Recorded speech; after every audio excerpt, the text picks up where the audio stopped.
নমস্কার। লক্ষ্যভেদ টিউটোরিয়াল ক্লাসে প্রত্যেক ছাত্রছাত্রীকে স্বাগত জানাই। 2026 সালে যারা মাধ্যমিক পরীক্ষা দিয়েছো সেই সমস্ত ছাত্রছাত্রীদের রেজাল্টের জন্য আগাম শুভকামনা থাকলো। আজকে আমি তোমাদের জন্য নিয়ে এসেছি ক্লাস 11-এর ফার্স্ট সেমিস্টারের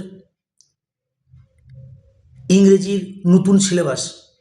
তোমরা এখানে দেখতেই পাচ্ছ ক্লাস 11 সেমিস্টার 1 ইংলিশ বি। এখানে ইংলিশ বি বলতে যারা বাংলা মাধ্যমের ছাত্রছাত্রী, যাদের ফার্স্ট ল্যাঙ্গুয়েজ বাংলা এবং সেকেন্ড ল্যাঙ্গুয়েজ ইংরেজি, তাদের জন্যই কিন্তু এই সিলেবাস।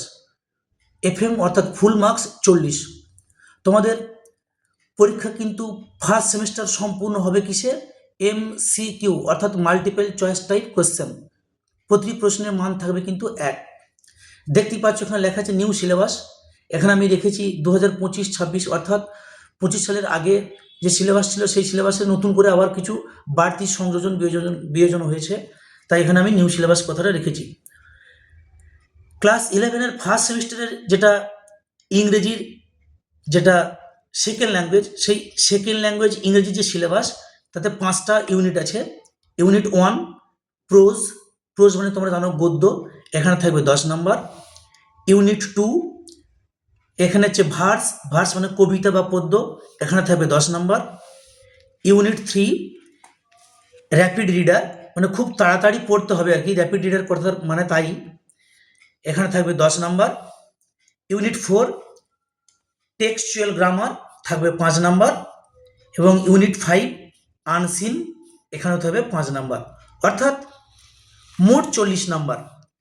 প্রোজ 10 নম্বর বা গদ্য 10 নম্বর, ভার্স বা কবিতা 10 নম্বর, র্যাপিড রিডার 10 নম্বর, 3-30, টেক্সচুয়াল গ্রামার 5, 35, আনসিন 5, 35 আর 5 40, টোটাল নাম্বার 40। দেখো তোমাদের প্রজেক্টের জন্য রেখা আছে 10 নম্বর। এই প্রজেক্টটা কিন্তু তোমাদের ফার্স্ট সেমিস্টার এবং সেকেন্ড সেমিস্টারের 10 এবং 10, 20 নম্বর, এই দুটো প্রজেক্ট কিন্তু একসাথেই করা হবে। তো এই গেল তোমাদের 40টা নম্বরের ভাগ। এরপর কোন অংশে কোন ইউনিটে কি কি টপিক তোমাদের আছে দেখে নিতে হবে একটু। ইউনিট 1-এ যে প্রোজ বা গদ্য, 4টি গদ্য দেওয়া আছে। অ্যান অ্যাস্ট্রোলজার্স ডে, লেখককে RK নারায়ণ। দ্বিতীয় গল্প বা দ্বিতীয় গদ্য কি? দ্য স্বামী and mother worship, sister Nivedita বা ভগিনী নিবেদিতার লেখা। তৃতীয় গদ্য অমরনাথ, এটার লেখাও কিন্তু সিস্টার নিবেদিতা। চতুর্থ নম্বর যেটা আছে টপিকটা, দ্য মডেল মিলিয়নিয়ার, অস্কার ওয়াইল্ডের লেখা। মোট 4টে গদ্য থেকে করতে হবে কিন্তু যে কোনো 3টি। ওয়েস্ট বেঙ্গল কাউন্সিল অফ হায়ার সেকেন্ডারি এডুকেশন তারা কিন্তু এই কোন 3টে টপিক করতে হবে সেটা কিন্তু নির্দিষ্ট করে বলে দেয়নি। ওটা কিন্তু ওই স্বাধীনতাটুকু ওনারা স্কুলের উপরেই ছেড়ে দিয়েছেন। অর্থাৎ কোন স্কুল কোন 3টে টপিক দেবেন সেটা কিন্তু স্কুল টু স্কুল ভ্যারি করবে। তাহলে আমাদের কিন্তু পড়তে হবে 4টেই, কারণ কোন স্কুল কোন 3টে টপিক দেবে সেটা কিন্তু আমরা কিন্তু কেউই জানি না। ইউনিট 2 ভার্স বা কবিতা, composed upon Westminster bridge, Wordsworth অর্থাৎ উইলিয়াম ওয়ার্ডসওয়ার্থের লেখা। ইনি রোমান্টিক যুগের একজন কবি। এই কম্পোজড আপন ওয়েস্টমিনিস্টার ব্রিজ এটা কিন্তু পূর্ণ সিলেবাসেও ছিল এই কবিতাটা। 2 নম্বর কবিতা দ্য বেঙ্গল সেলার্স, লেখিকা হচ্ছেন সরোজিনী নাইডু। এবং 3 নম্বর কবিতা the second coming, WB Yeats, যার পুরো নাম উইলিয়াম বাটলার ইয়েটস। এখানে কিন্তু 3টে কবিতা থেকে কিন্তু 3টেই করতে হবে। প্রতিটি স্কুলের জন্যই 3টে কবিতা কিন্তু করতে হবে। এখানে দেখতে পাচ্ছি ইউনিট 3 র্যাপিড রিডার, মানে দ্রুত পাঠক বা খুব তাড়াতাড়ি পড়তে হবে এই টপিকগুলো। এখানে কি দেখো, প্রথমেই দেওয়া আছে ম্যাকবেথ, তারপর দেওয়া আছে ওথেলো, তারপর দেওয়া আছে অ্যাজ ইউ লাইক ইট। এগুলো কিন্তু মূলত নাটক। এই 3টে নাটকের লেখক কিন্তু বা নাট্যকার হচ্ছেন উইলিয়াম শেক্সপিয়ার। কিন্তু তোমাদের ক্লাস 11-এ কিন্তু উইলিয়াম শেক্সপিয়ারের ওই অরিজিনাল নাটকটা কিন্তু পড়তে হবে না। সেই উইলিয়াম শেক্সপিয়ারের ওই নাটকগুলির উপর ভিত্তি করে দুজন লেখক আছেন, একজন হচ্ছে চার্লস ল্যাম্ব এবং একজন মেরি ল্যাম্ব, তার 2 ভাই বোন। তারা কিন্তু উইলিয়াম শেক্সপিয়ারের নাটকগুলিকে পড়ার পর ছাত্রছাত্রীদের কথা ভেবে গল্পের আকারে বলেছেন। এই নাটকগুলির বিষয়বস্তুকে নিয়েই গল্পের আকারে বলেছেন, যেটা নাম হচ্ছে কি টেলস ফ্রম শেক্সপিয়ার। সেই ম্যাকবেথ, ওথেলো এবং অ্যাজ ইউ লাইক ইট, ওই তিনটে নাটকের উপর যে গল্প, সেই গল্প তোমাদের কিন্তু পড়তে হবে টেলস ফ্রম শেক্সপিয়ার নামক বইটা থেকে। আর কি the story of an hour, Kate সফিনের লেখা, আর দ্য ওপেন উইন্ডো, এই দুটোও কিন্তু গল্প, এটা সাকির লেখা। তো এই 5টা গল্পের মধ্যে তোমাদেরকে কিন্তু করতে হবে পরীক্ষার জন্য যে কোনো 3টি। এটাও কিন্তু কোন 3টে করতে হবে এটা কিন্তু প্রতিটি স্কুলের স্যার বা ম্যাডাম যারা পড়াবেন তারা কিন্তু ঠিক করে দেবেন যে কোন কোন 3টি তোমরা তোমাদের স্কুলের জন্য বা তোমাদের পরীক্ষার জন্য প্রস্তুতি নেবে। ইউনিট 4 দেখতে পাচ্ছ টেক্সচুয়াল গ্রামার, যা কিছু গ্রামার আসবে সব কিছুই কিন্তু এই টেক্সটগুলোর উপর ভিত্তি করে।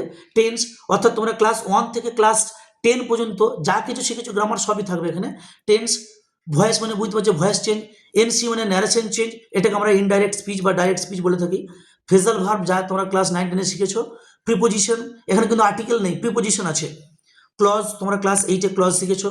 পার্টিসিপেল এবং জেরান্ডিয়ান নাউন, এই পার্টিসিপেল এবং জেরান্ডিয়ান নাউন কিন্তু একই মুদ্রার এপিঠ এবং ওপিঠ।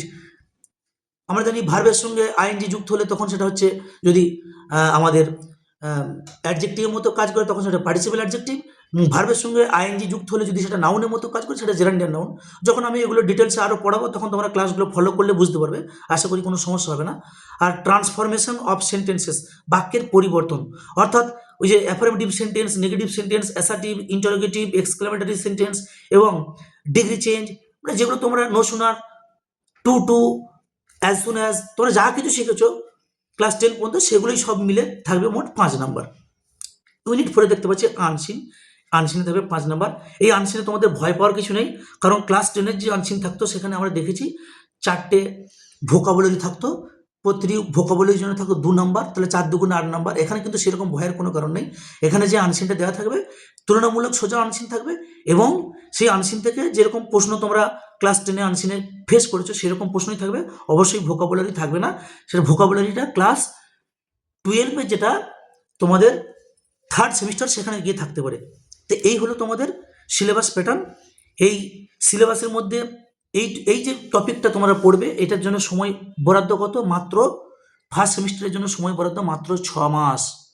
এই 6টা মাস সময় কিন্তু খুব একটা বেশি সময় নয়, বরং কমই। এই টপিকগুলো পড়ার সঙ্গে সঙ্গে তোমাদের এমসিকিউ টাইপের প্রশ্ন রেডি করা, টাইম বাই টাইম পরীক্ষা নেওয়া বা পরীক্ষা জন্য প্রস্তুতি নেওয়া, সেই সঙ্গে গ্রামারের ক্লাস আছে, আনসিন প্র্যাকটিস করা।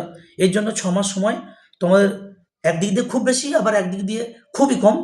যদি তোমরা ভালো করে পড়াশোনা করো তাহলে এই 6 মাস সময়টা কোনো ব্যাপারই না, আর যদি ভালো করে পড়াশোনা না করো তাহলে কিন্তু খুবই সমস্যার ব্যাপার। তো যাই হোক, এই গেল তোমাদের সিলেবাস। আশা করি কারো কোনো সমস্যা থাকার কথা না। শুধুমাত্র খেয়াল রাখবে র্যাপিড রিডারে 5টার মধ্যে যে কোনো 3টে করতে হবে, এবং প্রোজে 4টের মধ্যে করতে হবে যে কোনো 3টে। এই 3টি ঠিক করে দেবেন কিন্তু সেই স্কুল এর 11-12 মাস্টারমশাই যারা পড়াবেন, এবং এই র্যাপিড রিডারের 5টা টপিকের মধ্যে 3টে ঠিক করবেন কিন্তু যে সমস্ত স্কুলে মাস্টারমশাইরা পড়াবেন কেবলমাত্র তারাই। আশা করি তোমরা প্রত্যেকে বুঝতে পেরেছো। প্রত্যেকটি টপিক ধরে ধরে পড়ানো হবে, একদম জলের মতো করে বোঝানো হবে। তোমাদের যাদের প্রয়োজন তারা আমার এই লক্ষ্যের চ্যানেলটিকে সাবস্ক্রাইব করে পাশে থাকবে। আশা করি বুঝতে কারো কোনো সমস্যা হবে না। ধন্যবাদ।